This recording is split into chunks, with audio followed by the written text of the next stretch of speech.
Hello, my name is Gavin Rubain, and I am in CPE 439, Section 1, and this is my experiment for demonstration video. So for this experiment, we were tasked with using event groups to control the LED, as well as receive input from the button. So kind of as an overview, we used 4 different tasks. The first 3 tasks were really, their only purpose was to kind of do something and then set an event group bit. And the fourth task, its role was to wait for all 3 of the first bits, so the bits set by the first 3 tasks, to be set. And once it was set, it would display a pattern on the onboard LED. So let's go ahead and get started. I think it just kind of makes more sense if I demonstrate it. So I'm in STM32 Cube IDE. I'm going to hit play. And okay, we're flashing.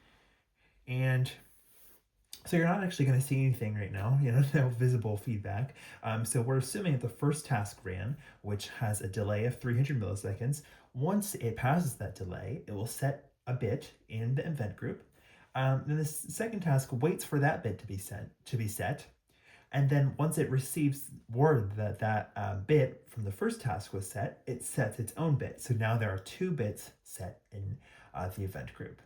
And now we're in the third task, which waited for the second task's bit. A lot of waiting for bits, but so at this point, the third task has waited for that bit and received word that it is there. And now it's kind of in a spin loop, waiting for me to push the button. So I'm going to push this button, and you'll see we go into our next task. So when I push the button, the third task sets a bit in the event group. And finally, the fourth task was waiting on all 3 of those bits.